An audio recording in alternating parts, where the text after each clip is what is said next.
Young billionaire disdains a homeless boy, but the kid smiles and warns him. Someday you'll need me. When that day comes, everyone is stunned. A light drizzle fell over the metropolis like a translucent veil, reflecting the city lights in the puddles forming on the pavement.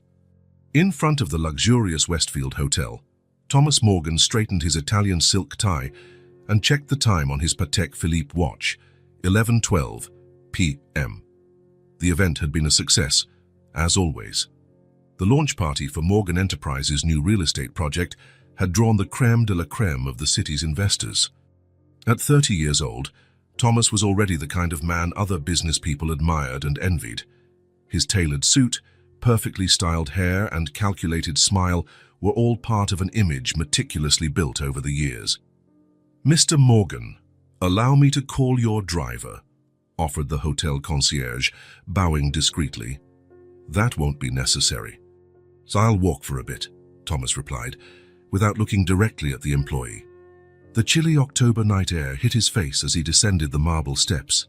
He enjoyed this moment, the brief interval between events, the deliberate solitude. Thomas walked between two worlds, one where he was the center of attention and another where he could observe city life unnoticed. He preferred the latter.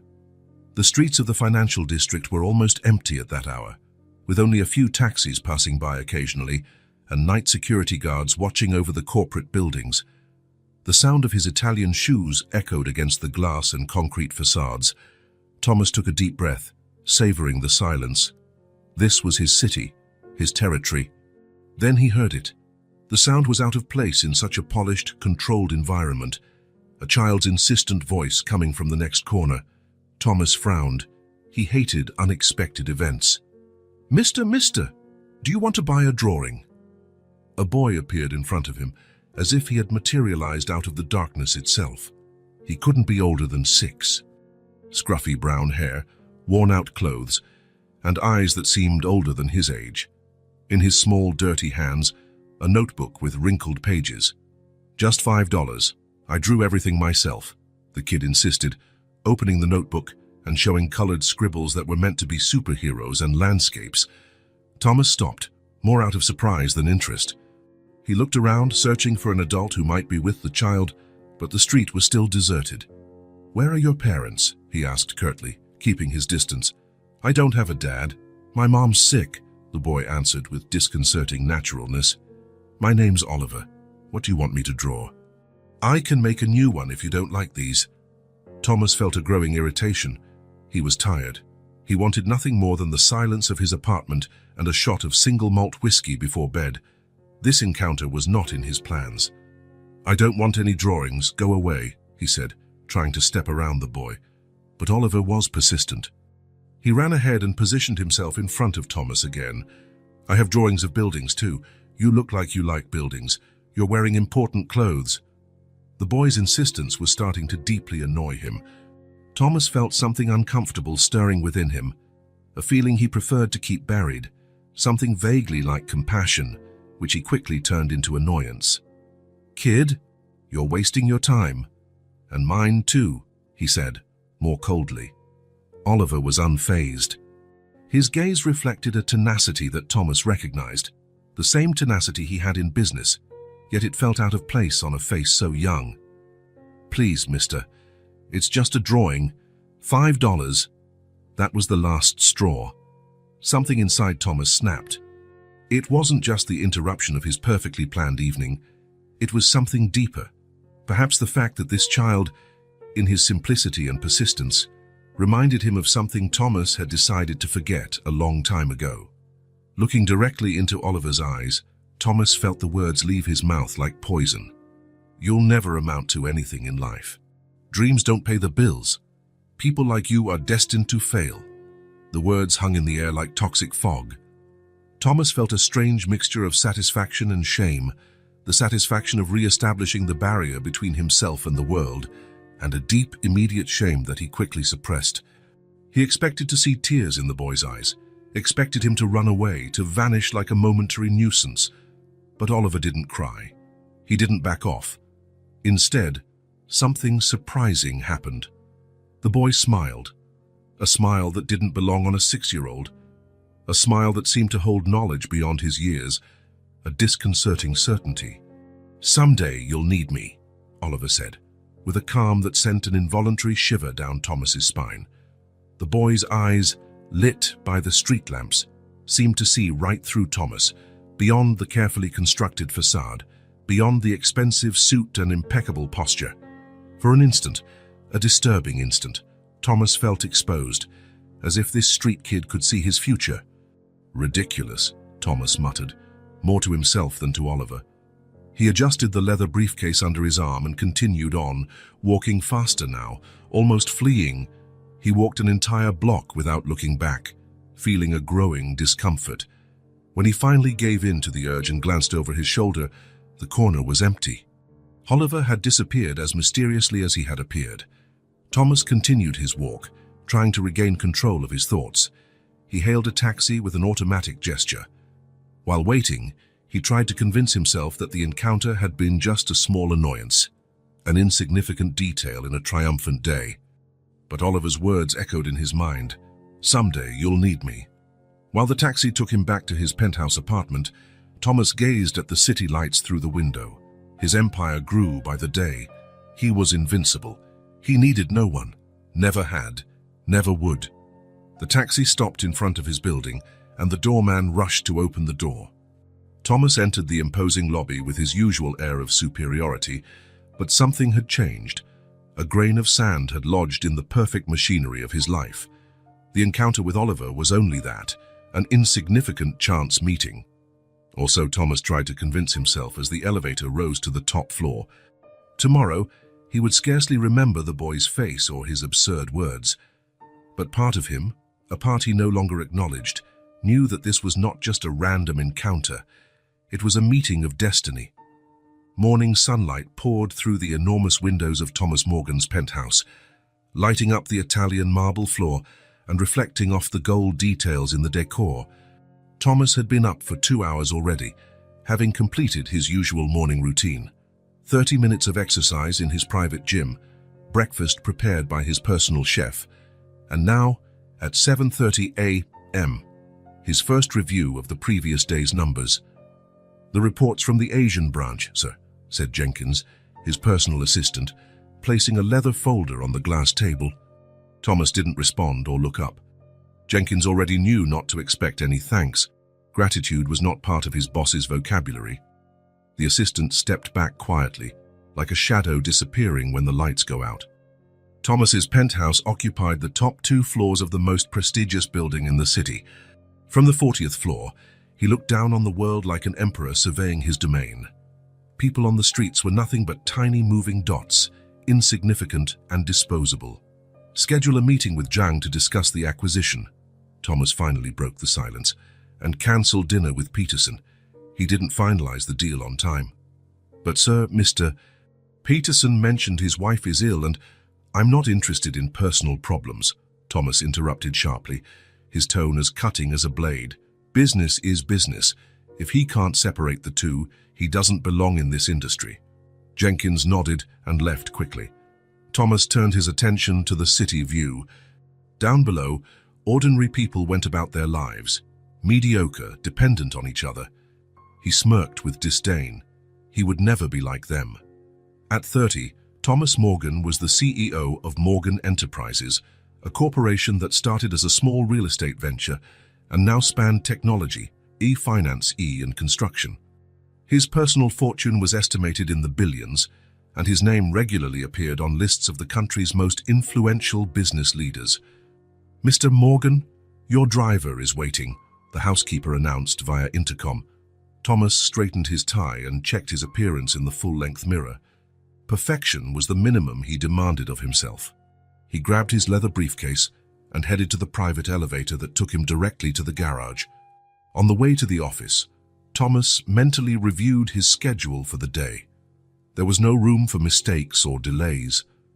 The limousine glided silently through the morning traffic, an isolated bubble amid the urban chaos.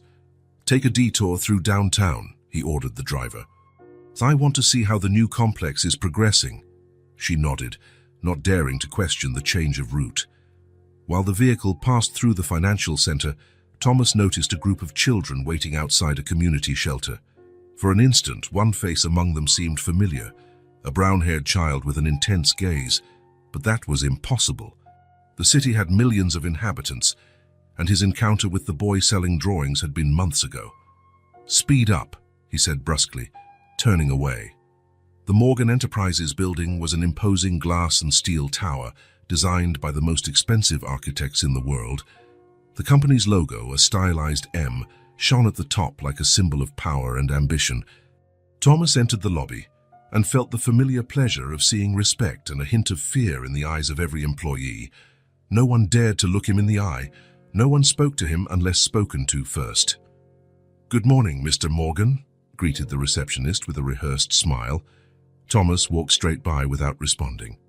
He stepped into his private elevator and ascended to the top floor where his office was. His secretary, Diana, awaited him with a list of important calls and a cup of coffee prepared exactly the way he liked. "The board is waiting in the conference room," she informed him, "and Mr. Reynolds called 3 times. He said it's urgent." "Reynolds can wait," Thomas replied, sipping his coffee while standing. "The board comes first. I need their approval for the restructuring today." The board meeting went exactly as Thomas had planned.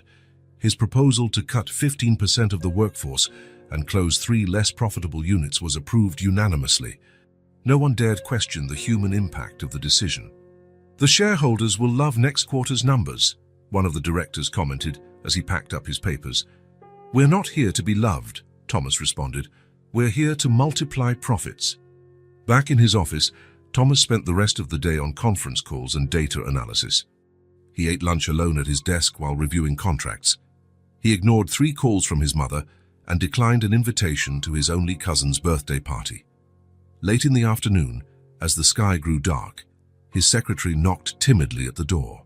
"Mr. Morgan, it's almost 8 p.m. Do you need anything else before I leave?" Thomas looked at the clock, surprised. Time always flew by when he was working. "No, you can go, but I want the Sydney project feasibility report on my desk by 7 a.m. tomorrow." Diana hesitated. "Sir, tomorrow is Sunday." And, "Nothing, sir. The report will be ready." When everyone had gone home, Thomas stayed in his office, enjoying the silence. He preferred it that way. People were complicated, unpredictable, disappointing. Numbers, contracts, and spreadsheets were reliable, controlled, precise. It was nearly midnight when he finally returned home. The 8,600 square foot penthouse was immaculate and utterly empty.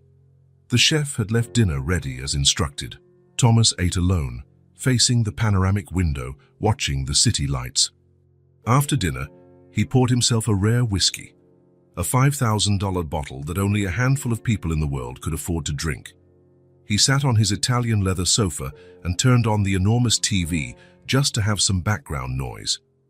The extravagant sky-high mansion had 5 guest bedrooms that had never received a single visitor. The climate-controlled wine cellar held wines that no one but him would ever taste. The terrace with a pool had never heard laughter or conversation. Thomas looked around at the expensive furniture, the original works of art, the exclusive items purchased at auctions around the world. He had everything money could buy. He downed his whiskey in one gulp and went to bed. Alone, as always. As always. 14 years later. Now 44, Thomas Morgan gazed at the city from the same privileged angle of his penthouse. The first rays of sunlight touched the skyscrapers, creating a spectacle of light that he barely noticed anymore. His empire had grown exponentially. Morgan Enterprises was present in a dozen countries, with more than 15,000 employees and a market value that made it one of the largest corporations in the world. Breakfast was served on the glass table of the balcony, untouched. Thomas was more interested in the headlines of the financial newspaper on his tablet. Morgan Enterprises announces expansion into Asian market was the main story. His face was on the cover, wearing the same serious, confident expression he had cultivated for decades. The intercom buzzed. It was Jenkins, now his chief operating officer, one of the few who had survived all those years under his command. "Mr. Morgan Hammam, there are federal agents in the reception area. They have a warrant." Thomas frowned. "A warrant? What are you talking about?" A search and seizure warrant, sir. It's related to the operation in the International Investments Division. This must be some mistake, Thomas replied, irritated. Send my lawyers down there. I'll be at the office in an hour.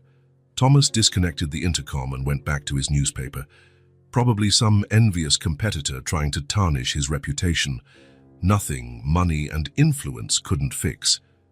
He was finishing dressing when he heard the sound of the private elevator opening. Something was wrong. No one else had authorization to use that elevator besides himself. 3 men in suits entered his apartment. One of them showed a badge. Thomas Morgan, Special Agent Richards, FBI. We have a warrant for your arrest on charges of financial fraud, tax evasion, and market manipulation. Thomas laughed, incredulous. This is ridiculous. Do you have any idea who I am? The agent was unmoved. Yes, sir. We know exactly who you are. Please come with us without resisting. I'm calling my lawyer. You can do that at the station, Mr. Morgan. Now, please. The ride down on the elevator was the most humiliating moment of Thomas's life. The same employees who once lowered their eyes in his presence now watched him with a mixture of shock and barely concealed satisfaction as he was escorted out in handcuffs. Over the next 48 hours, Thomas's world turned upside down.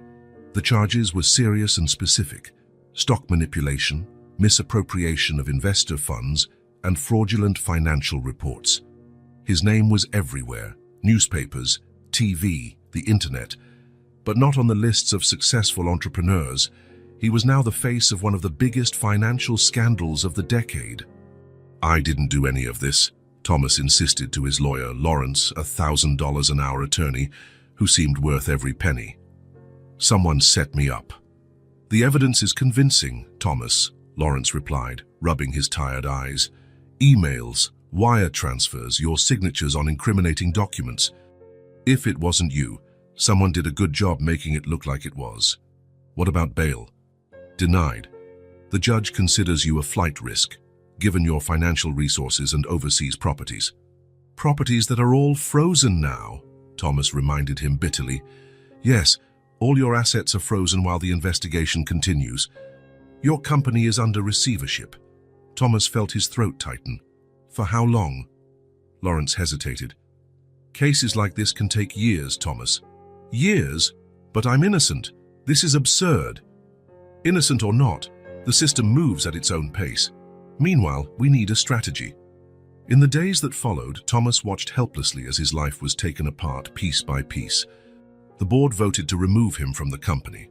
The bank foreclosed on his properties. His credit cards were cancelled. Morgan Enterprises' stock price dropped 70% in a week, ruining not just his personal fortune, but also that of thousands of investors. Worst of all was seeing how people around him reacted. Longtime friends wouldn't take his calls. Business partners denied any involvement in the questionable decisions. Even Jenkins, who had worked at his side for almost 2 decades, gave interviews implying there was something suspicious about Mr. Morgan's operations for years. After 3 weeks in preventive detention, a new lawyer, Lawrence had withdrawn from the case, citing conflicts of interest, secured Thomas's provisional release. He left through the courthouse's back door, wearing dark glasses and a cap to avoid photographers. "Where to now, sir?" asked the rideshare driver. Thomas hesitated. He no longer had the penthouse. He had no access to his bank accounts. The luxury hotels he used to frequent would probably recognize him. "Some cheap hotel downtown," he finally replied. The hotel was the kind of place the old Thomas wouldn't have even noticed existed. Thin walls, stained carpeting, a persistent smell of mold. He paid for a week in advance with the little money he had managed to scrape together. It was all he could do. Sitting on the narrow bed, Thomas turned on the small television. His face appeared immediately on the screen in a segment about the scandal, one of the biggest corporate fraud cases in recent years. Thomas Morgan, once considered one of the country's most successful business people, now faces charges that could lead to decades in prison. Internal sources reveal the scheme may have begun at least 5 years ago. Thomas turned off the TV, nauseated. He couldn't fathom how everything had collapsed so quickly. For years, decades, he had meticulously built his empire, avoiding mistakes, planning every move. And now, Suddenly, it was all gone. The nights in the cheap hotel dragged on endlessly. Thomas tried contacting old acquaintances, but the responses were always the same, when there were any responses at all. Vague excuses, promises to call back later, or absolute silence. On the third night, there was a knock at his door. It was late. Thomas hesitated, paranoid. Could it be journalists? Police with a new warrant? An enraged investor? "Who is it?" he asked cautiously. "Delivery for Thomas Morgan." Thomas opened the door, confused. He hadn't ordered anything. A young delivery person handed him a brown envelope. "I didn't order this." "It's already paid for, sir. I just need your signature here." Thomas signed and shut the door quickly.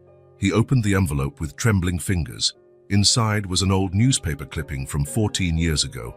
A small note about his company at the time it was just starting to expand. Along with it was a handwritten note. "How does it feel now, Mr. Morgan, a former investor?" The message was clear. Someone was celebrating his downfall, perhaps someone he had harmed in the past, someone who had waited years for revenge. The list of possibilities was long. Ex-employees fired without mercy, competitors crushed, partners betrayed. The next morning, Thomas awoke to another knock. This time, it was the hotel manager.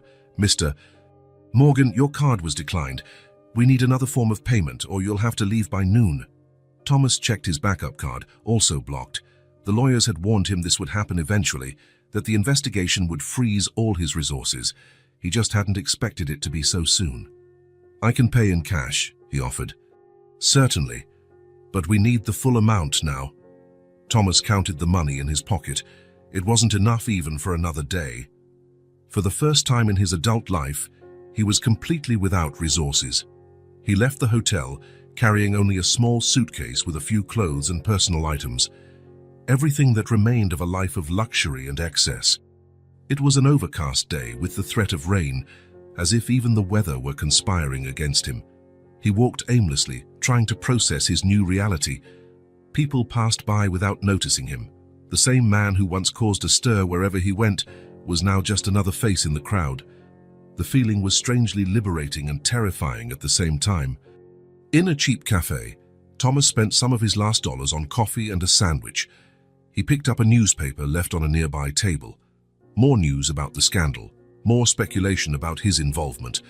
A photo of him entering the courthouse, looking haggard and older. Next to the main article, a smaller note caught his eye. "Morgan executives may have known about fraud, says investigation."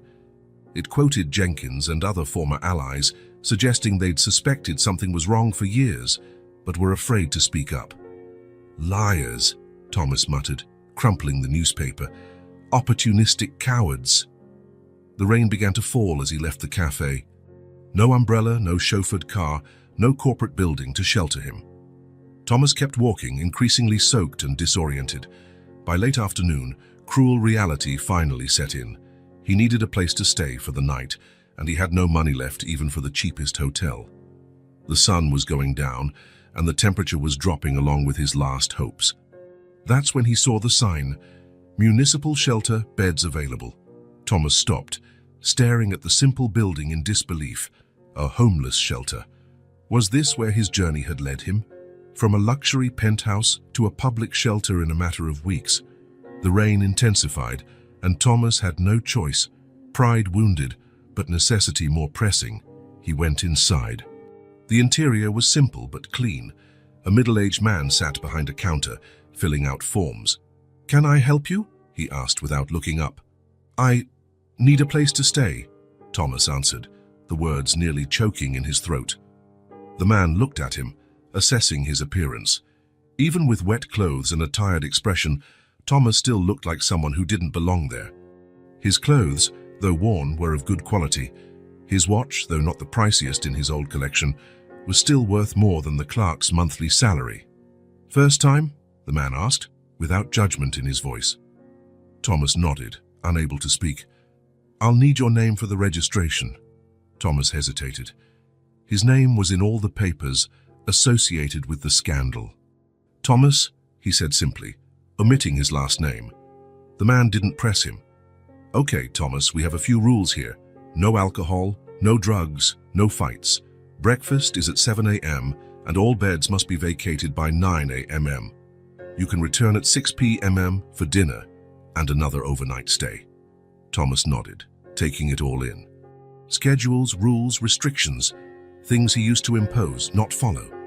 Last bed on the left, the man said, handing him a kit with clean sheets and a small towel. Bathrooms at the end of the hall.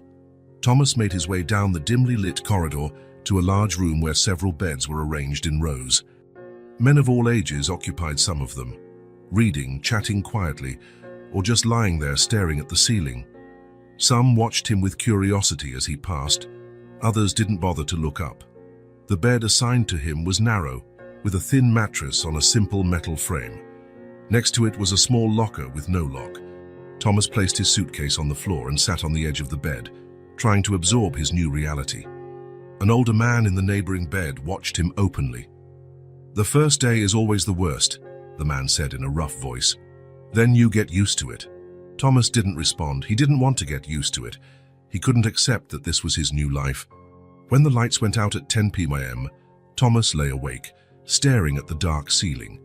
The snores, sighs, and restless movements of other residents created a jarring symphony he'd never experienced. The smell of cheap disinfectant couldn't fully mask the odor of so many bodies in a confined space. For years, Thomas slept on 1,000-thread-count Egyptian cotton sheets, in a soundproof bedroom with precisely controlled temperature for his comfort. Now, he lay in a public shelter bed, with rough sheets and a thin pillow, surrounded by strangers. A tear rolled down the corner of his eye, the first in many years. It wasn't just for the material loss, though that was devastating. It was the sudden, painful realization of his own vulnerability, a human condition he'd always despised in others and never believed he would experience. In the darkness of the municipal shelter, Thomas Morgan, once powerful, feared, and envied, faced the longest night of his life, confronting demons he never knew he had. The days in the shelter soon turned into weeks. Thomas settled into a survival routine, waking up before 7 a.m. to secure a spot in the breakfast line, leaving by 9 a.m. as required, and spending the day wandering the city or in the public library, where he could use the computers for free and escape the cold. At 6 p.m, he would return for dinner at the shelter and secure a bed for another night. His money had completely run out. The watch, the last valuable item he owned, was sold to a pawn shop for a fraction of its real value. Thomas used the money to buy simpler clothes in a thrift store. His Italian suit was worn out from too much use and starting to attract stares on the street. The investigation into the financial scandal continued. His new attorney, an overworked public defender, rarely had time to update Thomas on the case. Still, news trickled in via the shelter's TV room or the newspapers. Morgan Enterprises on the brink of bankruptcy. Ex-directors reveal fraud scheme. Investors sue Thomas Morgan for billions in losses. The headlines seemed endless, each more devastating than the last. Thomas tried not to pay attention, but it was impossible. His name was everywhere, always linked with words like fraud and deception and betrayal. The empire he had built over decades was collapsing a bit more every day, while he watched helplessly from society's margins. One particularly cold morning, Thomas was at the public library, scrolling through job sites. He did this daily, without success. His resume was both too impressive and completely unsuitable. Decades of experience as a CEO, but no entry-level background. Plus, his name was toxic. One quick internet search was enough to scare any potential employer away. "They say it's going to get even colder tonight," commented the man at the next computer. It was Ray, another shelter resident, a middle-aged former accountant who had lost everything after a messy divorce and alcohol issues. Over the last few days, he and Thomas had developed a reluctant camaraderie. "They say it might snow," Thomas replied, without taking his eyes off the screen. "The shelter will be packed. Better get there early." Thomas nodded, continuing to browse through job listings. Most openings were for roles he would never have considered before. Store clerk, waiter, night security guard, jobs he had once viewed as beneath him. "Are you still looking for an office job?" Ray asked, peeking at Thomas's screen. "You should try something different." Nobody's going to hire a suit for an office position without references. What do you suggest? Construction is always hiring. They don't ask too many questions about your past. Thomas shook his head. Manual labor had never been an option for him. Even in his desperate situation, he still clung to the hope of finding something that matched his skill set. Then an ad caught his attention. Nexus Tech is expanding, now hiring at all levels. Interviews this week. Thomas clicked the link. Nexus Tech was one of the fastest growing technology companies in the country. In just 5 years, it had become a tech giant, known for innovative products and a dynamic work environment. Its founder was a young programming genius, notoriously private. There were very few photos of him, and he rarely gave interviews. In the list of available positions, Thomas found an opening for business analysis assistant. Nothing like what he was used to, but at least in the corporate area, and without deep programming knowledge required. "Are you really considering that?" Ray asked, still looking over his shoulder. "A big tech company like that will definitely do a background check." "What do I have to lose?" Thomas answered, clicking Apply. The application process was surprisingly simple. Thomas filled out the online form, strategically omitting certain details about his recent past and tailoring his resume to look less intimidating. He used a generic email he'd recently created and a prepaid phone number he'd bought with the last of the pawn shop money. To his surprise, he received an almost immediate response, an automated email scheduling an interview for the next day at 2 p.m. Thomas spent the rest of the day preparing. In the shelter's community room, he used the communal iron to freshen up his one remaining white shirt, the only formal piece he still had. He polished his shoes with a damp cloth. He borrowed a better coat from another resident, promising to return it the next day. "You really think you have a shot?" asked the man, handing over the coat. "I have to try," Thomas replied, trying to sound more confident than he felt. That night, Thomas could barely sleep. The thought of a job interview, something he used to conduct, not attend, made him more anxious than he'd ever been. He remembered how many people he had interviewed and rejected over the years, often with little regard for their circumstances. The irony was not lost on him. The next morning, Thomas woke before dawn. He showered in the shelter's communal bathroom when it was still empty, shaved carefully with a disposable razor, and dressed in the best outfit he had, even though it looked woefully inadequate compared to the walk-in closet full of designer suits he once owned. "Good luck," said Ray when Thomas was about to leave. "Remember, no matter what happens there, you'll still have a place here." Thomas nodded, a lump in his throat. It was a kind of solidarity he had never experienced before, from people who had nothing to give except sincere good wishes. Nexus Tech's headquarters was located downtown, an impressive building of glass and steel that Thomas had passed many times in his days of prosperity without paying much attention. Now, standing in front of it, he felt intimidated by its grandeur. At reception, a young attendant smiled professionally as he approached. "Good morning. I have an interview scheduled for 2 p.m. Name's Thomas. Thomas Wilson." He had decided to use his middle name as a surname to avoid immediate associations with the scandal. The receptionist checked the system. "Yes, Mr. Wilson. For the business analysis assistant position, please fill out this form while you wait." Thomas sat in one of the comfortable lobby chairs and began to complete the form. Each field brought a new wave of anxiety. Current address, he left it blank. Professional references, he made up some smaller companies where he supposedly had worked. Reason for leaving his last job, he wrote company restructuring. After 15 minutes that felt like hours, a young man in a suit appeared. "Mr. Wilson? Please follow me." Thomas followed him to an elevator that took them to the 43rd floor, the building's top. Thomas found it strange. Interviews for entry-level positions rarely took place in top executive areas. "Is there some mistake? I'm applying for a business analysis assistant position," Thomas mentioned as they went up. "No mistake, sir. All final interviews go through the HR department on this floor." The elevator opened directly into a large office space with a panoramic view of the city. Thomas recognized the view. It wasn't much different from what he used to have in his old penthouse. The area was minimalist, with modern furniture and an atmosphere of efficiency and innovation. The young man led Thomas down a hallway to a glass-walled conference room. Please wait here. The interviewer will be with you shortly.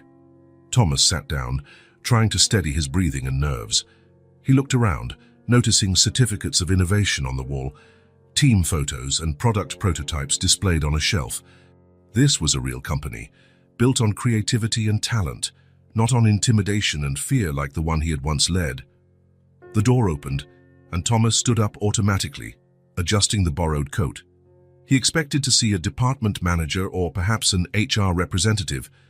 Instead, in walked a young man of about 20, wearing dark jeans and a simple white shirt under a casual blazer. He had slightly disheveled brown hair and an aura of calm confidence that seemed beyond his age. The young man walked unhurriedly to the table, carrying a tablet. He sat in the chair opposite Thomas and, for the first time, looked directly at him. His eyes. Thomas felt a shiver run down his spine. There was something oddly familiar in that gaze, an intensity he had seen before, in another life. "Mr. Thomas Morgan," said the young man without referring to any notes, his voice calm yet firm. "Or should I say Mr. Wilson?" Thomas felt the blood run cold. "How did you—" The young man smiled, not a sneer or a victorious grin, but something more complex, almost wistful. "I told you someday you'd need me." The world seemed to freeze. Thomas felt dizzy, as if the ground had disappeared beneath his feet. Memories flooded his mind. A rainy night, a child with a sketchbook, cruel words uttered without considering their consequences. "Oliver." The word came out as a disbelieving whisper. The young man nodded slowly. "Oliver Chen, founder and CEO of Nexus Tech." Thomas couldn't speak. The coincidence was too absurd to be true.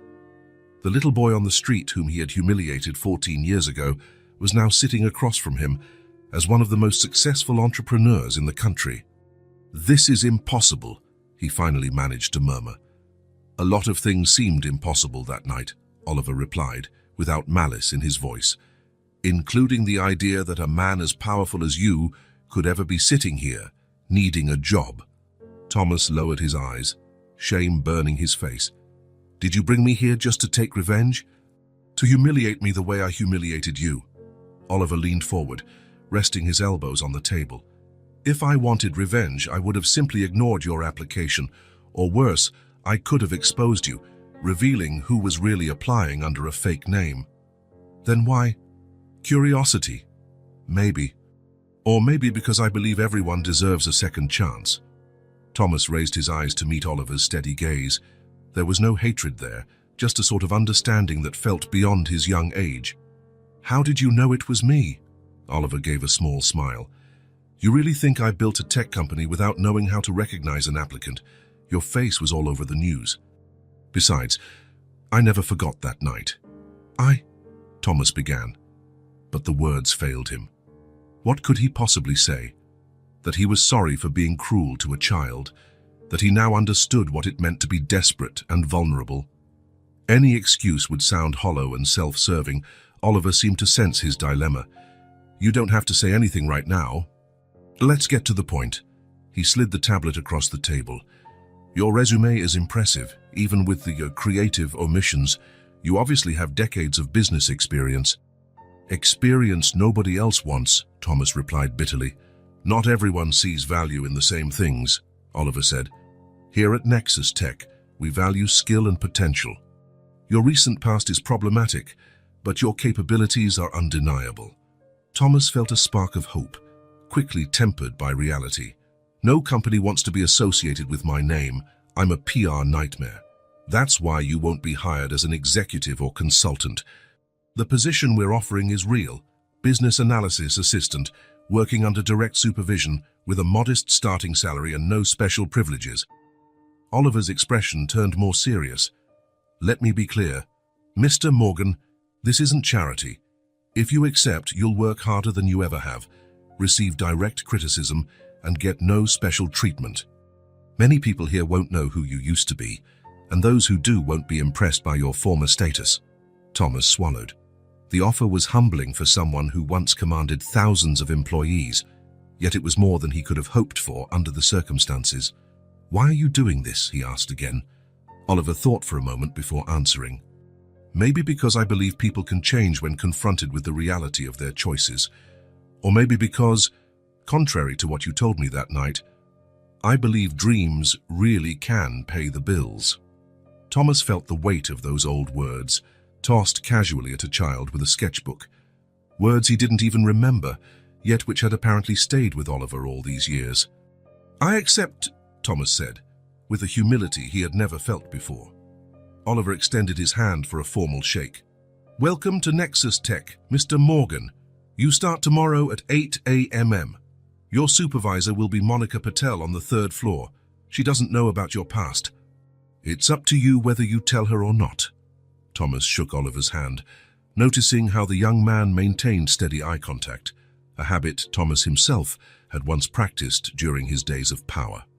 When the interview ended, Oliver walked Thomas to the door. On the threshold, he stopped and said, almost as an afterthought, "By the way, the shelter you're staying at is one of those our foundation supports. I suggest you look for your own place as soon as you can. The starting salary will allow for a modest apartment." Thomas nodded, still dazed by the entire situation. "Thank you for the opportunity." "Don't waste it," Oliver replied simply, before closing the door. Thomas left the Nexus Tech building feeling as if he had experienced something surreal. The street boy he had once humiliated was now the man offering him salvation. The irony was palpable, almost suffocating. As he walked back to the shelter for his last night there, Thomas reflected on life's unpredictable twists. For years, he had believed he controlled his destiny, that his success was purely the result of his own merit and effort. Now he faced the truth he had always refused to see, that even the most powerful are vulnerable to life's sudden reversals. The next day at 7:45 a.m., Thomas reported to security at Nexus Tech, wearing the same clothes he had worn to the interview, but with a different spirit. The guard gave him a temporary badge bearing the name Thomas Wilson and instructions to go to the 3rd floor. The difference between the luxurious 43rd floor and the operational 3rd floor was striking. Instead of panoramic views and designer furniture, there were cubicles, humming computers, and people rushing around with coffee cups. Thomas followed the signs to a room at the back, where a woman in her 40s with curly hair and a serious expression was waiting. "Mr. Wilson, I'm Monica Patel, the business analysis manager."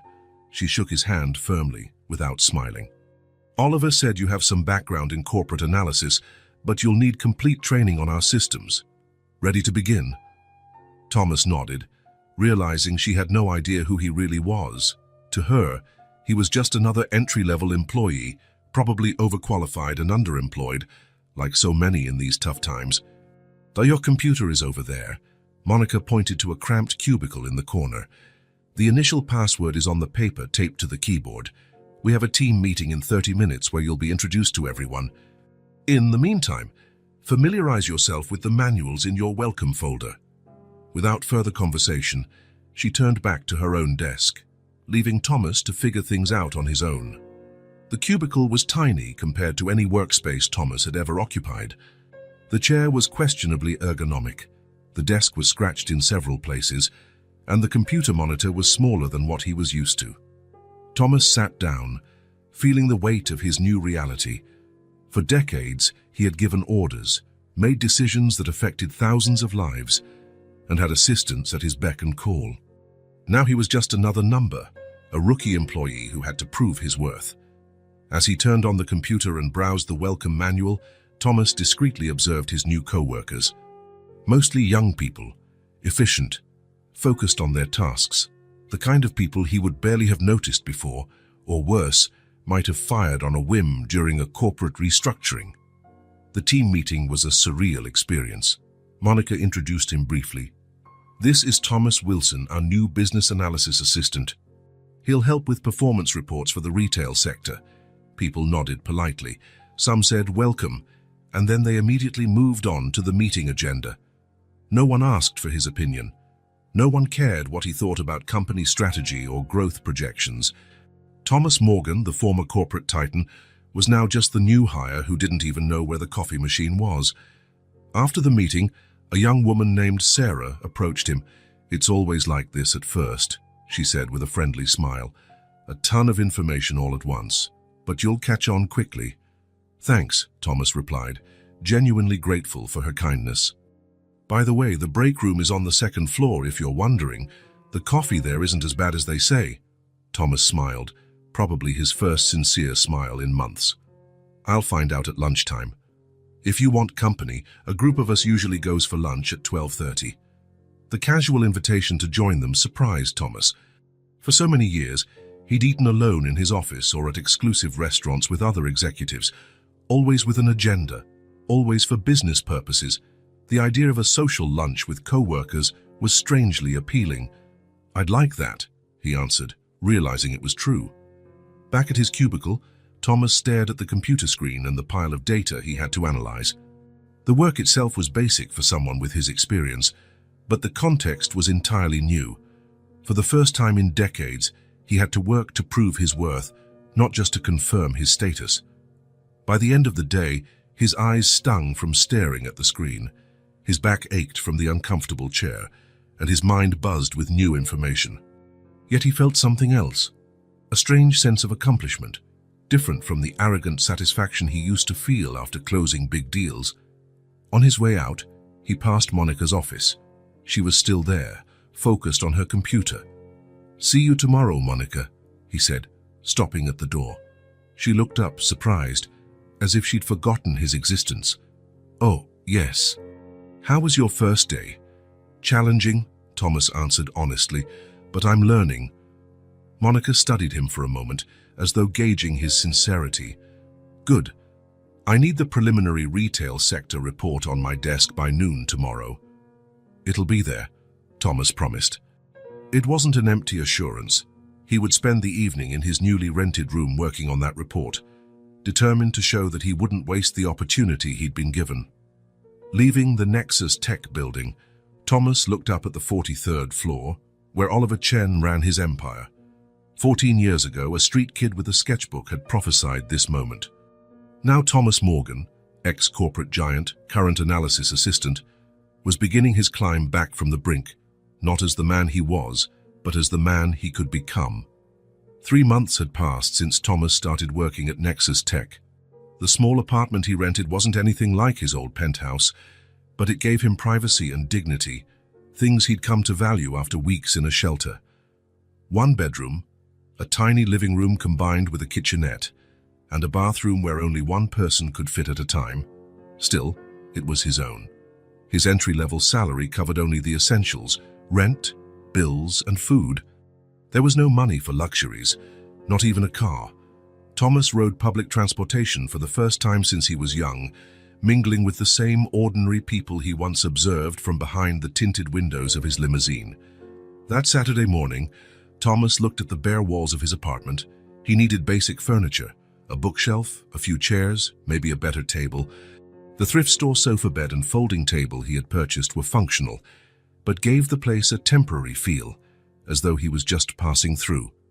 "Time to make this place feel like home," he murmured to himself, mentally calculating how much he could spend after his next paycheck. He decided to start by organizing the few belongings he had. In one corner of the room, a cardboard box held the scant personal items he'd managed to salvage from his old life.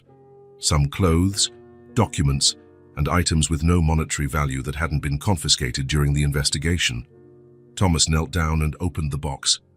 At the bottom, under some folders, he found something he had completely forgotten: a worn brown leather notebook.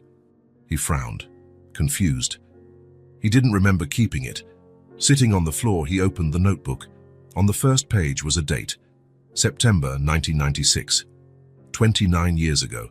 Thomas had been only 15 when he started writing in it. The teenage handwriting, anxious and full of energy, jumped off the pages. My plan for the next 10 years. What followed was an ambitious list of goals: get into college, land an internship at a major company, start his own business before 25. Thomas turned the page, feeling a mix of curiosity and discomfort. There were rudimentary sketches of buildings with Morgan at the top, lists of cities where he planned to expand, even a mission statement in capital letters. Create something that changes people's lives for the better. "My God," he whispered, running his fingers over the words written by a version of himself that felt like it belonged to another lifetime. He kept turning pages. There were notes on books he wanted to read, people he admired, ideas for innovations he dreamed of creating. On one page, there was even a vow, "I'll never be like those cold executives who only care about money. I'll build something that makes a difference." Thomas felt a wave of shame so intense he had to close the notebook for a moment. He took a deep breath before continuing. The following pages showed the gradual transformation of his dreams. The goals became more specific, more focused on numbers, how much money he wanted to earn, how many branches to open, what position to achieve on the richest entrepreneurs' lists.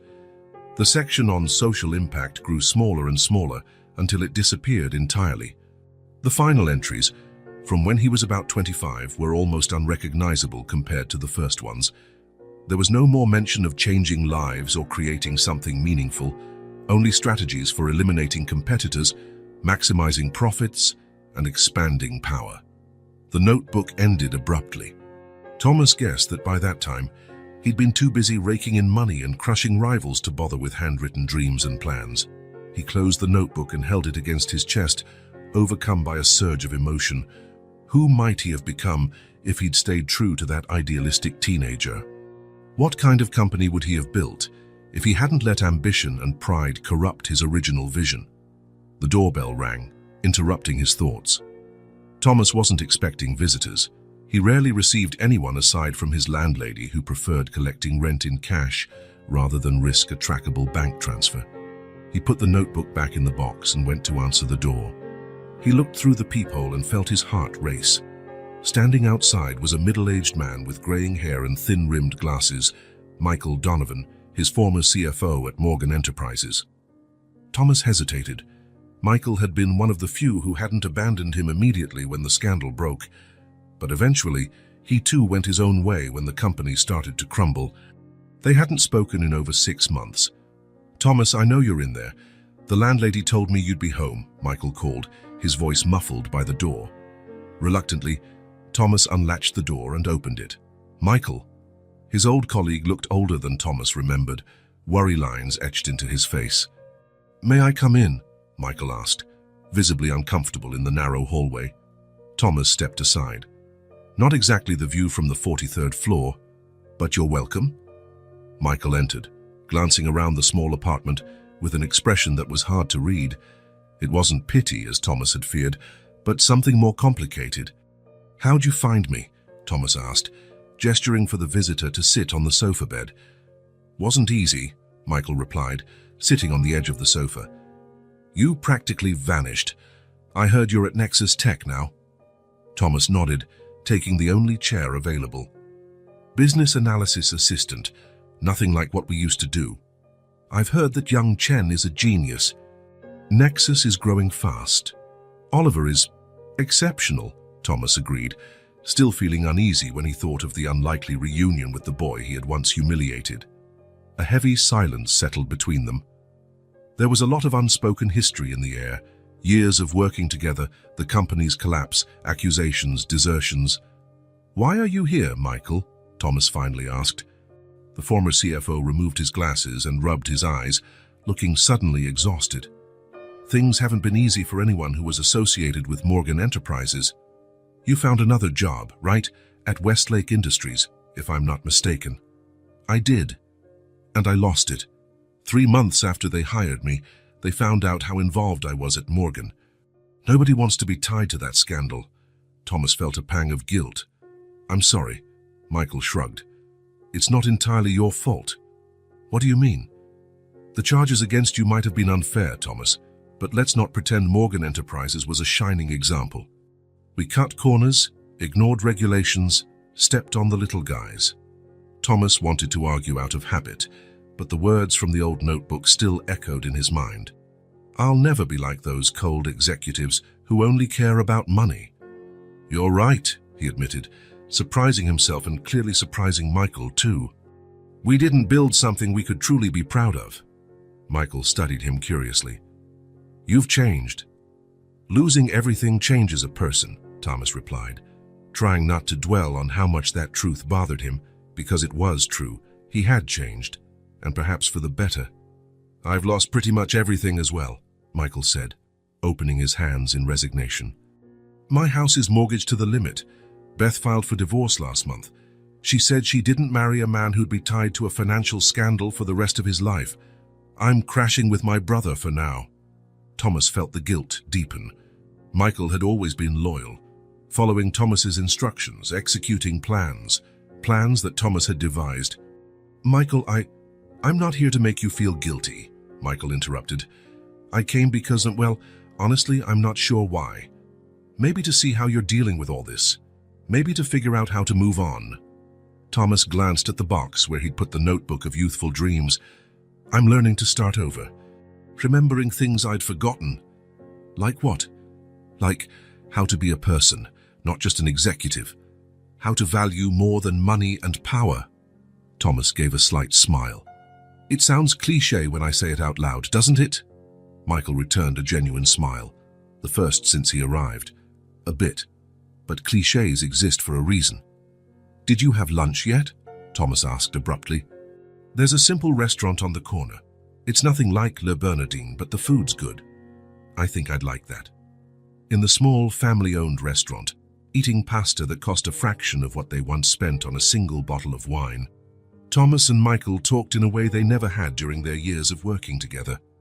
Not about market strategies or mergers and acquisitions, but about fears, hopes, regrets. Remember the Lakeside project? Michael asked between forkfuls.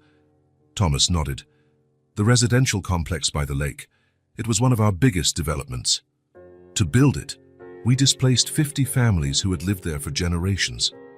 We offered the bare minimum compensation, the lowest allowed by law. It was legal, Thomas replied automatically, the old defensive reflex kicking in. Legal, yes. Ethical, not at all, Michael countered. You know what happened to those families? Thomas realized with shame that he had never asked. No. Many ended up in shelters or living with relatives. Some never recovered. One of the families had a daughter with special needs. They depended on the community's support. When they had to move, they lost that. How do you know all this? Michael stared at his plate. I made it a point to find out afterward. I didn't say anything at the time because it was easier not to know. Not to think about the real people affected by our decisions. Thomas was silent, absorbing the impact of those words. How many lives had he negatively impacted over the years? How many people like the young Oliver, or like himself now, if Oliver hadn't helped him, had been harmed by his impersonal decisions? What would you do differently if you could go back? Thomas asked. Michael thought for a moment. I'd speak up more, question more, remind everyone, including myself, that behind every number on a spreadsheet are real people.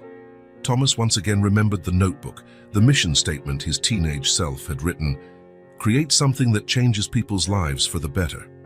Me too, he agreed. I'd do everything differently. Michael gave a sad smile. Problem is, we can't go back, can we? We have to move on from here. Where are you headed now? Thomas asked. I found a job as an accountant at a small firm, modest pay, but honest, no million-dollar bonuses or corporate jets. Michael shrugged.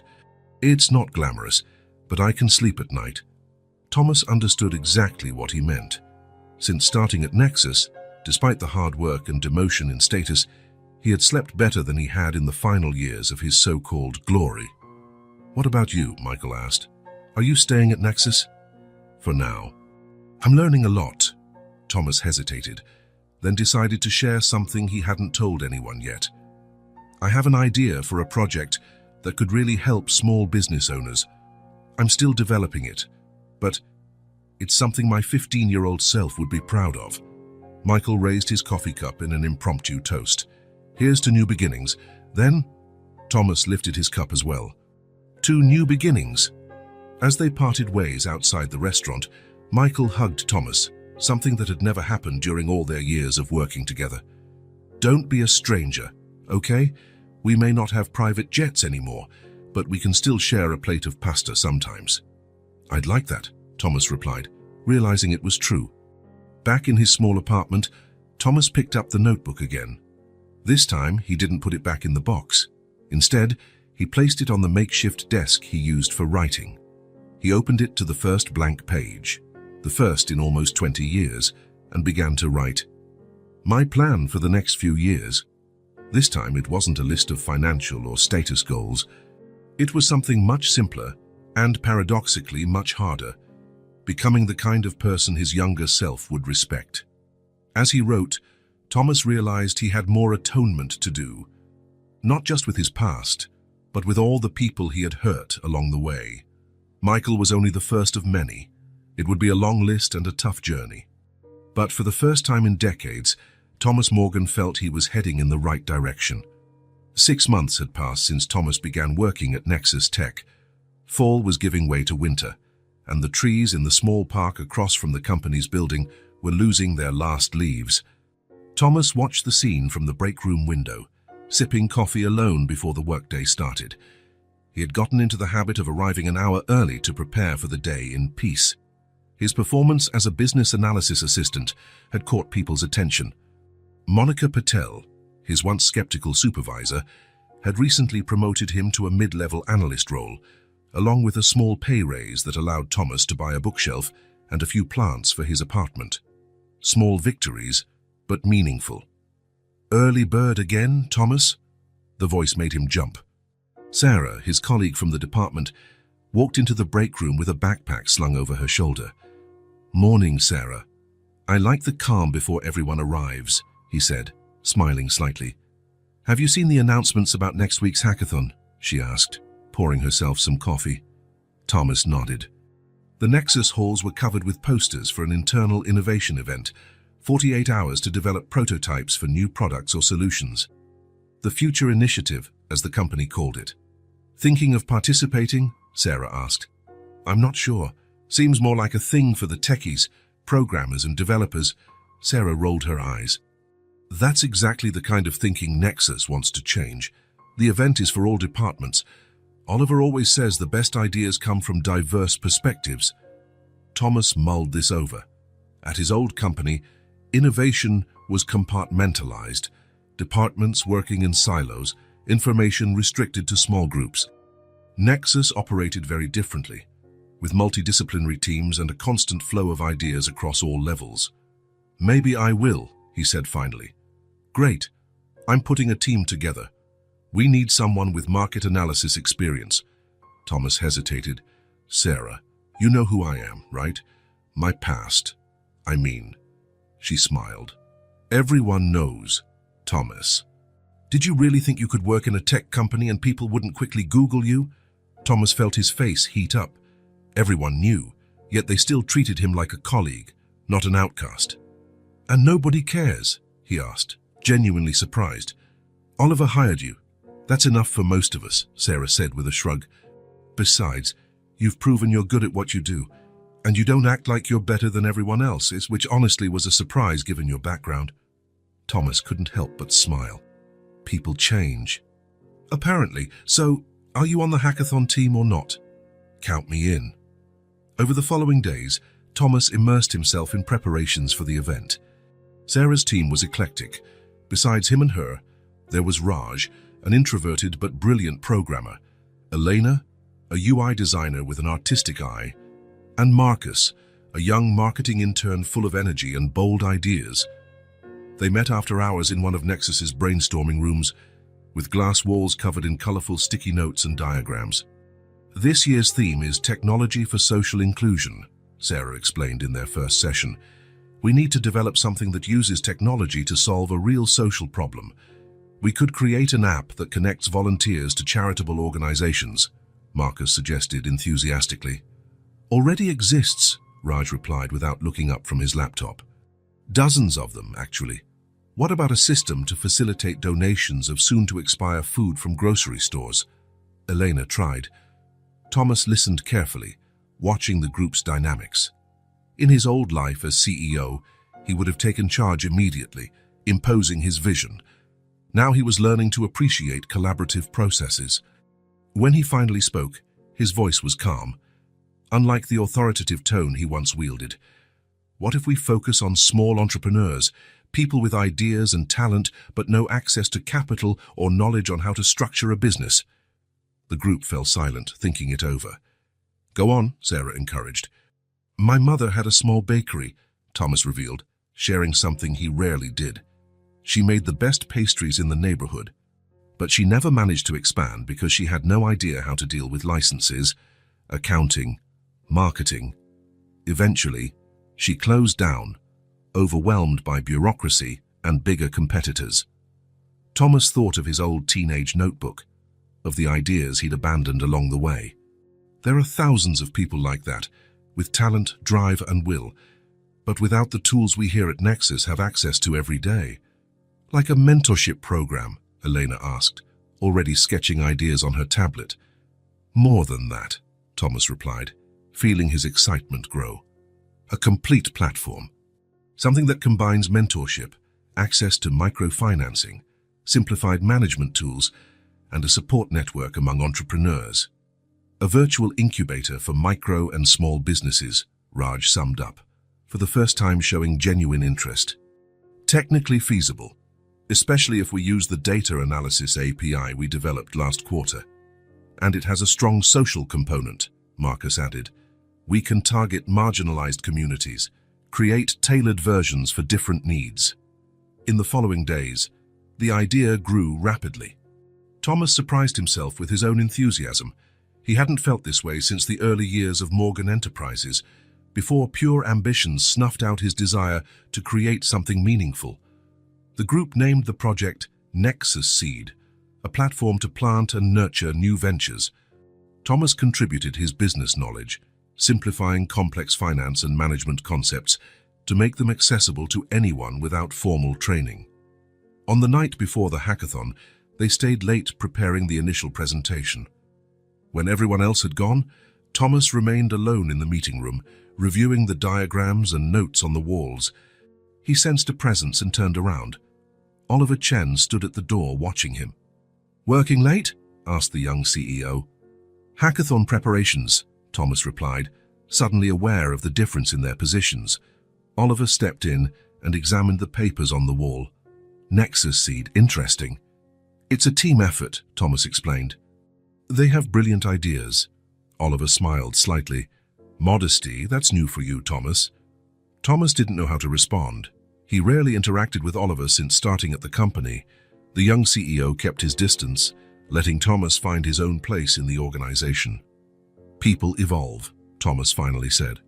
"Some need to fall to learn how to get up." Oliver nodded thoughtfully. "Good luck tomorrow. I'll be watching the projects closely." And just like that, he left, leaving Thomas with the distinct feeling that something important had happened, though he wasn't exactly sure what. The hackathon began the next morning, with over 30 teams participating. The main lobby at Nexus was transformed into a large workspace, filled with tables, computers, whiteboards, and the vibrant energy of creativity and competition. Sarah, Thomas, and the rest of the Nexus Seed team set up in a corner, quickly organizing their space. The next 48 hours would be intense. They had to turn the concept into a functional prototype, prepare a convincing presentation, and outperform teams with far more technical experience. "Everyone ready?" Sarah asked, looking at each team member. "Ready," they answered in unison. The first day was dedicated to refining the concept and starting development. Raj and Elena worked on the technical framework and the platform's design, while Marcus researched use cases and prepared the marketing strategy. Sarah coordinated everything, ensuring they stayed on track. Thomas focused on the area he knew best: business content. He created simplified templates for business plans, cash flow, and market analysis that anyone could understand, regardless of their background. He distilled decades of expertise into practical, accessible tools. When night fell, many teams went home to rest before day 2. The Nexus Seed team decided to stay. "We can rotate in short naps," Sarah suggested. "We have a lot to do." Thomas felt energized in a way he hadn't for years. This was different from the adrenaline of closing massive deals or reveling in record profits. It was the feeling of building something genuinely useful, something that could help people who were struggling to realize their dreams. In the early morning hours, while the others took brief rests, Thomas finished a simplified business simulator that would let users test different scenarios for their ventures. He thought about his mother and her little bakery, How much such a tool could have helped her. Day 2 of the hackathon was even more intense. As the deadline approached, the team worked frantically to finalize the prototype and prepare their presentation. "We need a real-life example for the demo," Sarah said, a few hours before the final presentations. "I know someone," Thomas replied, thinking of Ray, his old companion at the shelter, who had often talked about opening a small repair shop. With a quick phone call, he convinced Ray to be their guinea pig. Over video conference, they walked him through the prototype platform, helping him quickly outline a basic plan for his shop. "This is amazing," Ray said, genuinely impressed. "I never thought I could actually turn my idea into a real plan." That moment, more than any other, convinced Thomas they were on the right track. At 6 p.m., the presentations began. Each team had 10 minutes to showcase their project. The competition was fierce. There were apps to assist people with disabilities, education systems for remote communities, and telemedicine platforms for underserved regions. When it was time for the Nexus Seed team to present, Thomas felt the butterflies in his stomach that he hadn't felt since his earliest business pitches decades ago. The difference was that this time, he wasn't selling a scheme to make investors richer. He was presenting something he truly believed in. Sarah started, explaining the general concept. Marcus discussed the expected social impact, citing statistics about small entrepreneurs and their struggles. Raj and Elena demonstrated the technical workings of the platform. Finally, it was Thomas's turn. He presented Ray's case, showing how the platform could transform a vague dream into a viable business. He ended with a simple message: everyone deserves a chance to make their dreams come true. Nexus Seed is for those who have a vision but need the tools to bring it to life. It's for people who've been underestimated, ignored, or left behind. It's to give everyone the opportunity I myself received when I most needed it. Thomas spotted Oliver in the front row, watching intently. His face revealed no emotion. After the presentation, there was a Q&A session. Oliver raised his hand. "Mr. Morgan, how would you ensure this platform doesn't become just another tool for the privileged, excluding the very people who need it the most?" The question was sharp, aimed not just at the project, but at Thomas's own past. "That's a valid concern," Thomas replied without hesitation. "That's why we propose a tiered access structure, with robust free versions and affordable premium options. Plus, the system would include partnerships with non-profits and community training programs. The goal isn't to create another barrier, but to tear down existing ones." Oliver nodded, not revealing whether he was satisfied or not with the answer. After all the presentations, the judges, a panel of Nexus executives and guest investors, retreated to deliberate. Tension filled the air as the teams waited. An hour later, Oliver took the stage to announce the winners. "Before revealing the results, I'd like to thank all participants. This hackathon demonstrates the spirit of Nexus Tech, creativity, collaboration, and commitment to social impact." He paused, looking at the anxious teams. Third place goes to the Access Vision project, which developed accessibility tools for people with visual impairments. Applause. Second place goes to the EduReach project, with its educational platform for remote areas. More applause. Thomas and his team exchanged nervous glances. And first place, Oliver paused dramatically, goes to Nexus Seed for its innovative approach to democratizing entrepreneurship. The team erupted in celebration. Sarah embraced Thomas excitedly while Raj, normally reserved, beamed openly. Eleanor and Marcus jumped with joy. After the ceremony, as the teams mingled and celebrated, Oliver approached the Nexus Seed group. "Congratulations, everyone," he said. "You've created something with real potential for impact."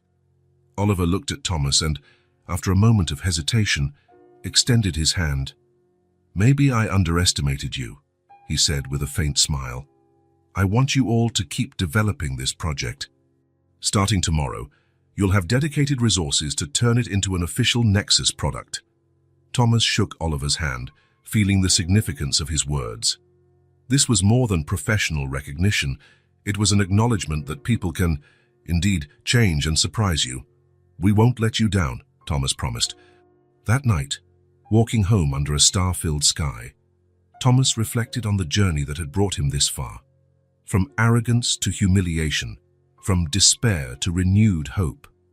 Nexus Seed was more than a project. It was a chance for redemption, an opportunity to build something that truly mattered. In his modest apartment, Thomas opened the old notebook of teenage dreams once again. On the page where he had written his new goals, he added another: build something that makes the world a little better for those who've been left behind. For the first time in many years, Thomas Morgan fell asleep with a clear conscience and a heart full of purpose. Nexus Seed had become a reality. 8 months after the hackathon, the platform was in its final testing phase before the official launch. Thomas now led a dedicated team, with Sarah as his direct assistant. His life had achieved a new stability, a modest but comfortable apartment, a job that truly fulfilled him, and something he'd never really had before: genuine friends. One Thursday morning, Thomas was reviewing the platform's financial education module when Monica walked into his office without knocking. "There's someone asking for you at reception," she said, looking perplexed. "Seems important." "Who is it?" Thomas asked, frowning. "Richard Harmon." The name hit Thomas like a punch to the gut. Richard Harmon was the chairman of Morgan Enterprises, or what was left of it, the same board that had cast him aside when the scandal erupted. "He said it's urgent," Monica added. Thomas took a deep breath, straightened the simple tie he now wore, and headed for the elevator. On the way, he texted Sarah to postpone the morning team meeting. In the reception area, Richard Harmon stood out in his impeccable suit and Italian shoes.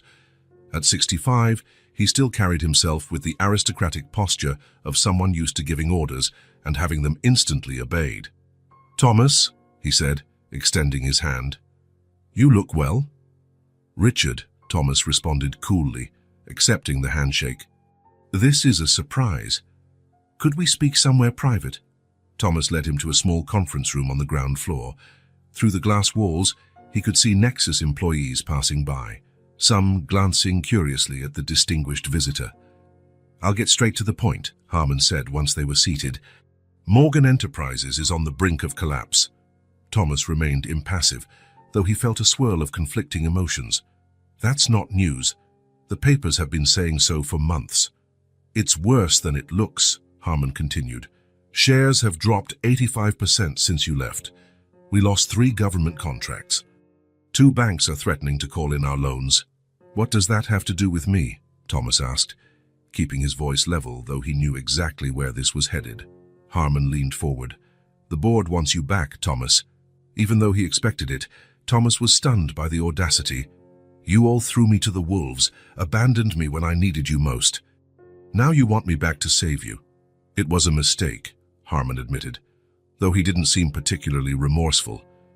"At the time, the evidence against you looked irrefutable. We had to protect the company." "And the evidence changed." Harmon looked away. "The federal investigation is basically over. Your lawyers got you a favorable deal. With you back as CEO, investors would regain confidence. Employees' morale would improve. We could save thousands of jobs." Thomas felt a pang of nostalgia. The company he had built over decades, which had once been his pride and obsession, was crumbling. Part of him wanted to go back, to prove he could rebuild it, to show the world Thomas Morgan was still a name to be reckoned with. "What exactly is the offer?" he asked, keeping his voice neutral. "CEO with full autonomy, a 7-figure salary, a bonus tied to stock recovery. The board promises not to interfere with your decisions for at least 2 years." Harmon smirked for the first time. "And of course, your old office is waiting for you. No one dared to occupy it." "I need to think about it," Thomas replied. "Sure, but don't take too long. The shareholders' meeting is next week. It'd be the perfect time to announce your triumphant return." After Harmon left, Thomas sat alone in the conference room, his mind churning. It was a tempting offer, a chance to regain some of what he had lost, to clear his name, to prove he could still lead. He decided to dig deeper before making any decision. Over the next few days, discreetly, he contacted old acquaintances still at Morgan, analyzed publicly available financial reports, and closely followed news about the company. What he found intrigued him. Morgan's downfall seemed too systematic, almost orchestrated. Some lost contracts had highly suspicious circumstances. Certain executives had made inexplicably bad decisions. It looked as if someone was deliberately steering the company into the abyss. The night before Harmon's deadline, Thomas was working late at Nexus, poring over Morgan documents. Sarah had already gone home, as had most employees. The building was almost empty, except for a few night shift programmers and security. Working late, Thomas looked up, startled. Oliver stood at the door, wearing his usual casual style that contrasted sharply with his considerable power. "Yes, just analyzing some documents." Oliver approached and glanced at the computer screen. Thomas didn't try to hide what he was doing. "Morgan Enterprises," Oliver noted. "Harmon came to offer you your old job." Thomas wasn't surprised by Oliver's astuteness. "How did you know?" "It's a small world, Thomas, and Nexus Tech doesn't exist in a vacuum. We have partners, competitors, investors. Word gets around." Thomas hesitated, then opted for complete honesty. "I'm considering the offer." Oliver nodded, showing no judgment. "I understand. It's the company you built. It must be hard watching it fall apart." "It's not just that," Thomas explained. "There's something odd going on. The more I look, the more it seems Morgan's collapse was planned." Oliver pulled up a chair and sat down, suddenly intrigued. "What kind of evidence do you have?" Thomas showed him the compiled documents. Patterns of stock sell-offs by certain executives prior to negative announcements, poorly drafted contracts that allowed easy cancellations, inexplicably bad decisions at critical moments. "And the most interesting part," Thomas continued, showing a chart, "is that while Morgan was plummeting, a company called Vanguard Capital quietly acquired almost 30% of its shares at rock-bottom prices." "Vanguard Capital?" Oliver asked, frowning. "A shadowy holding company. I traced ownership through several shell entities. Guess who's behind it?" "Who?" "James Whitmore." Oliver looked pensive. "Your old partner, the one who left the company before the scandal broke." "Exactly. James and I built Morgan together, but we had a serious falling out over the company's direction about 5 years ago. He wanted to take bigger risks, do deals I considered questionable. I ended up buying his stake to avoid conflict." "And you think he orchestrated your downfall?" Thomas nodded. "I'm almost certain. The documents that incriminated me, the emails, wire transfers, signatures. James had access to all of that before he left. He knew the systems, the processes, the passwords." Oliver stood and walked to the window, gazing at the city lights. "And now they want you back. Why?" "That's the part I don't fully understand," Thomas admitted. "If they wanted to destroy the company, they're succeeding without me."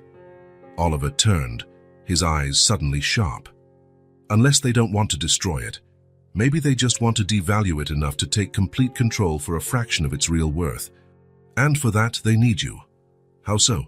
"Think, Thomas. Morgan still has valuable assets, real estate, patents, contracts. If you return as CEO and the company continues to fail, who will the blame fall on?" The realization hit Thomas like lightning. "Me. It would be the final proof that I was the problem from the start." Oliver nodded grimly. "They want you to take the blame again. They want you to be the final scapegoat while they salvage what's left of the company you built." Thomas felt a chill run down his spine. It was a cruel but brilliant plan, using him as the CEO for one last doomed rescue attempt, allowing Whitmore and his allies to acquire the entire company for pennies on the dollar, while Thomas took all the blame for the collapse. "How did you figure this out so quickly?" Thomas asked, genuinely impressed. Oliver gave a slight smile. "I've always paid attention to how powerful people operate. It's a lesson I learned early in life." Thomas thought of that little boy with his sketchbook, watching the adult world with eyes far wiser than his age. Now he realized that child could already see beyond facades of power and wealth. "What are you going to do?" Oliver asked. Thomas pondered for a moment. "A few months ago, I'd have accepted the offer without hesitation, a chance to go back, to prove myself, to recover what I lost. I couldn't have resisted. And now I see it would just be wounded pride and nostalgia. The Morgan I built doesn't exist anymore." Thomas closed the laptop decisively. I have something more important here. The Nexus Seed, a team that believes in me, work that really matters. Oliver smiled, a warm, genuine smile. And people who appreciate you for who you are now, not for what you represent. Exactly. Thomas extended his hand. Thank you, Oliver. Oliver shook his hand firmly. We make a good team, Thomas. Better than I ever imagined. That night, Thomas sent a concise email to Richard Harmon, declining the offer and suggesting that the board investigate James Whitmore's activities. He didn't expect them to do so, but at least he'd planted a seed of doubt.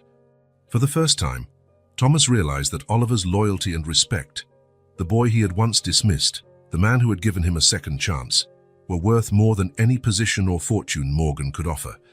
His true legacy would not be a corporate empire built on ruthless ambition, but a platform designed to give others the opportunities he had almost lost forever. The revelation about James Whitmore's conspiracy against Thomas had unexpected repercussions. Instead of ignoring the allegations, some board members at Morgan Enterprises took them seriously, especially after Thomas provided documents detailing his findings. An internal investigation began quietly, uncovering the extent of Whitmore's manipulations. Meanwhile, Nexus Tech prepared for the official launch of Nexus Seed. The project had evolved considerably over the past months. Thomas devoted himself to ensuring the platform was accessible and genuinely helpful to entrepreneurs of all levels, particularly those without traditional resources. On a Friday afternoon, when most employees had already left for the weekend, Thomas stayed in his office, finalizing the training materials for the platform. A soft knock on the door broke his concentration. "Come in," he called, without looking up. The door opened and Oliver's familiar voice spoke. "Still working?" Thomas looked up, surprised. "Just finishing a few details. Launch is next week." Oliver entered and sat in the chair across from Thomas's desk. There was something different in his expression, a serious intent. "I got some news you might find interesting," Oliver said. "Looks like your friend Whitmore is in trouble. The SEC has started investigating Vanguard Capital's transactions." Thomas nodded. "I heard rumors. The evidence we sent to Morgan's board must have done some damage. More than we expected. 2 former executives have agreed to testify against him in exchange for immunity." "Ironic," Thomas said, giving a mirthless smile. "The man who brought me down might end up facing the same charges he fabricated against me." Oliver studied Thomas's face. "How do you feel about that?" Thomas thought for a moment. "Honestly, less vindictive than I expected. Sure, there's some satisfaction in seeing the truth come to light, but it's not like it can undo the past few years or give back what I lost." "Do you really think you lost everything?" Oliver asked, leaning forward. The question caught Thomas off guard. "Well, I lost the company I built, my fortune, my reputation. And what have you gained in return?" Thomas paused, genuinely considering the question. "Perspective, humility, a second chance to do something that truly matters." He gave a small smile. "And people who care about me for who I am, not what I own." Oliver nodded, appearing pleased with the answer. He stood up and walked to the window, watching the sunset's orange and red glow over the city. "You know, we never really talked about that night," he said, still facing away. Thomas felt a tightness in his chest. He knew exactly which night Oliver meant, their first meeting. The boy with the drawings, the cruel words Thomas had spoken. "I was just a street kid," Oliver continued, his voice calm, almost distant. "My mom was really sick. We survived however we could. I drew on sidewalks during the day, trying to earn change. At night, I sold my drawings to business people leaving events. Most ignored me. Some gave me spare coins out of pity." Thomas listened in silence, a growing weight of shame pressing on him. "Then you showed up," Oliver went on, turning to face Thomas. "So confident, so powerful to my child's eyes. I thought maybe, just maybe, you'd be different, more receptive. And I was cruel," Thomas said in a low voice. "You were," Oliver agreed without bitterness. "Your words hit me in a way no other rejection had. It wasn't just a no or a dismissive gesture. It was specific, like you looked inside me and decided what you saw had no value." Thomas felt his eyes sting.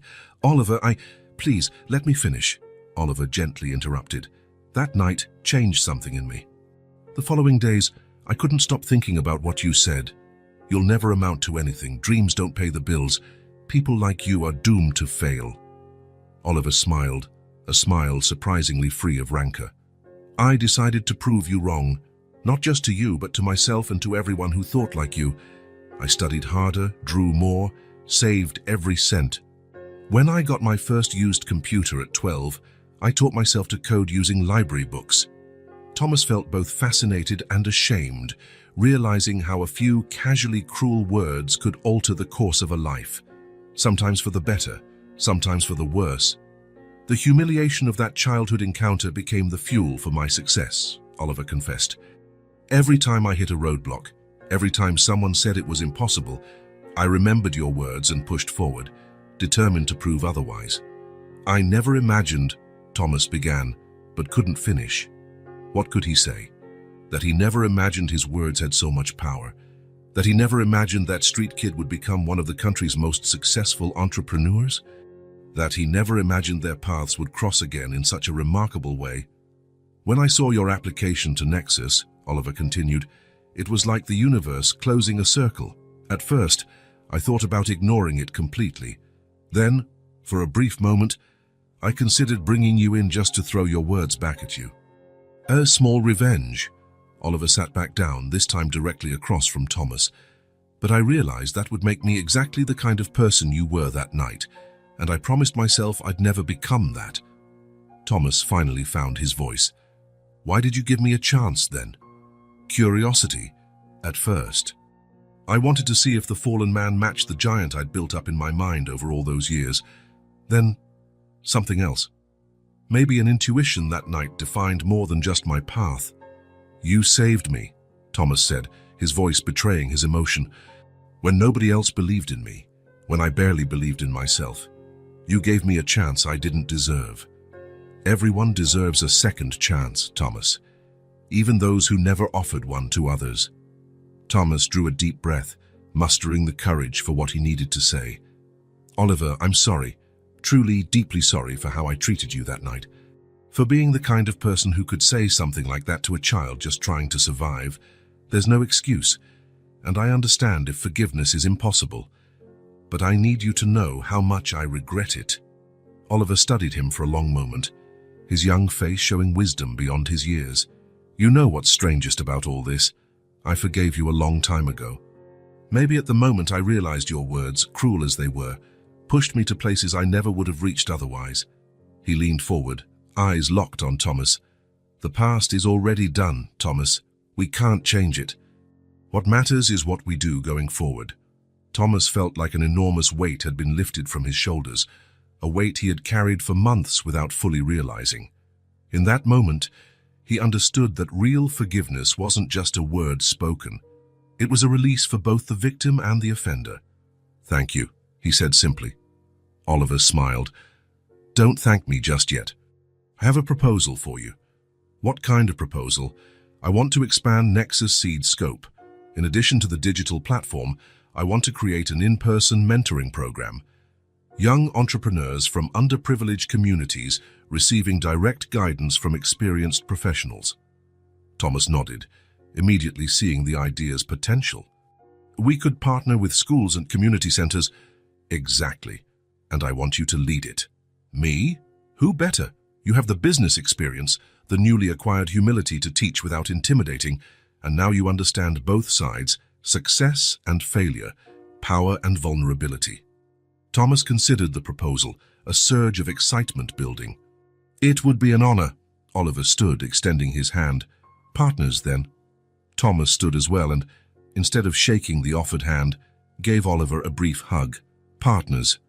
When they pulled apart, both looked slightly embarrassed at the display of emotion, yet visibly relieved, as if an important page had finally been turned. I'll draft a plan for the program over the weekend, Thomas said, returning to his professional tone. We can discuss it on Monday. Perfect, Oliver replied, heading for the door. He paused on his way out. Thomas? Yes. I'm glad our lives crossed paths again. Thomas smiled. So am I. 5 years later, Nexus Tech's headquarters had grown. Now it occupied 3 interconnected buildings downtown, with a modern design that reflected the company's innovative spirit. On the ground floor of the main building was the Entrepreneurial Development Center, where the Nexus Seed Mentorship Program was based.